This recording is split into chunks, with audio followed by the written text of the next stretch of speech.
Ассалаумағалейкум баршаңа. Бүгін 23 тамыз 2026 жыл. Шында да тарихи сәт. Партиялардың қайсысы құрылтайды біздің, яғни халықтың мүддесін білдіреді, біздің құқығымызды қорғайды және билікпен бізді тең диалогқа апаратын жолды бізге көрсете алады. Мемлекеттің ісіне халықтың араласуын ынталандыра алады деген сұраққа әрине сіздер жауап беруге ойландыңыздар. Бүгін міне дауыс бердіңіздер.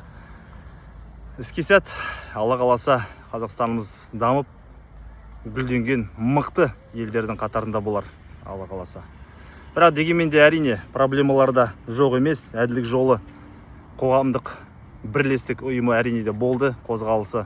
Әділдік жолында атты Мұхтар Өтес екеуміз қозғалысы да былтыр бастадық. Ол әлі де өз жұмысын жалғастырып келе жатыр. Біраз жұмыстар атқарылды. Дегенмен де мына жердегі бүгінгі ғана көрген заң бұзушылықты енді айтқым келмесе де айтқым келіп тұр, өйткені бұған мен шыдай алмадым. Тағы да тіл заңының бұзылуы. 251-517 учаскелік сайлау комиссияларында Орал қаласы гимназиялық эстетикалық бағыттағы мектепте орналасқан.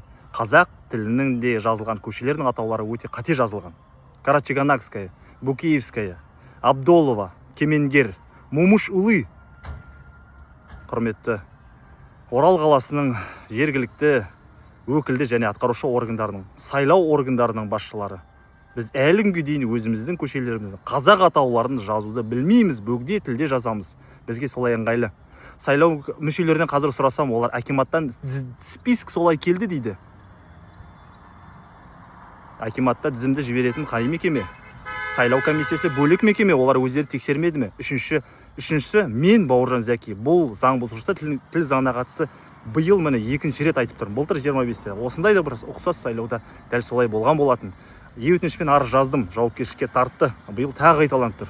Амал жоқ. Қазір міне өтінішпен мен өзінің шағымды жолдаймын. Бірақ сіздерге айтайын, заңгер ретінде Қазақстан Республикасының әкімшілік құқық бұзушылықтар туралы кодексінің тіл заңына қатысты бабында осындай қателік заң бұзушылық үшін жауапкершілік қандай деп сұрайсыздар ма?